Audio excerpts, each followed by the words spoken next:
جادوئی درخت کی کہانی۔ ایک گاؤں میں ایک بڑھیا رہتی تھی۔ اس کا ایک کامچور بیٹا تھا۔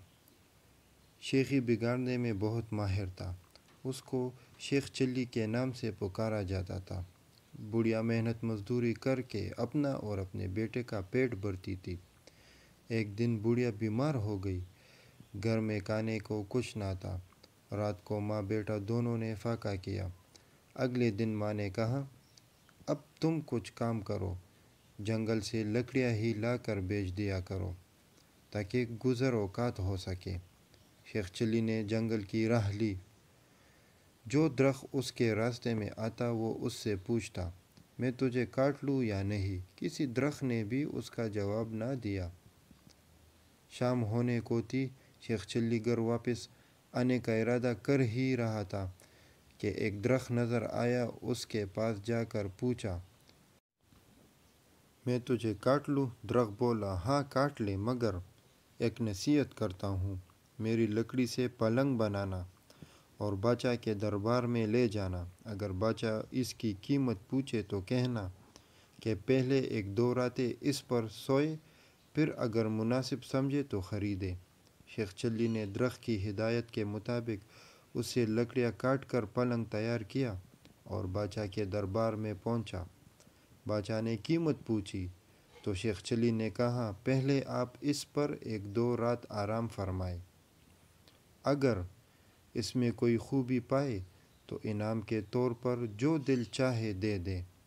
بادشاہ حیران ہوا اور شیخ چلی کے کہنے پر نوکروں کو حکم دیا کہ آج یہی پلنگ میرے کمرے میں بچھایا جائے۔ رات ہوئی تو بادشاہ نے اسی پلنگ پر سویا۔ تو آدھی رات کو پلنگ کا ایک پایا بولا، آج بادشاہ کی جان خطرے میں ہے۔ دوسرے نے کہا، وہ کیسے؟ تیسرا بولا، بادشاہ کے جوتے میں کالا سانپ تھا۔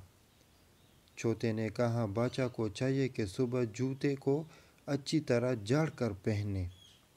بادشاہ نے ایسا ہی کیا۔ واقعی بادشاہ کے جوتے میں ایک سانپ بیٹھا ہوا تھا۔ دوسری رات جب بادشاہ سویا تو پھر پائیوں نے باتیں شروع کی۔ ایک بولا کہ تم پلنگ کو سنبھالے رکھو، میں کچھ خبریں جمع کر لوں۔ تینوں پائیوں نے پلنگ کو تھامے رکھا۔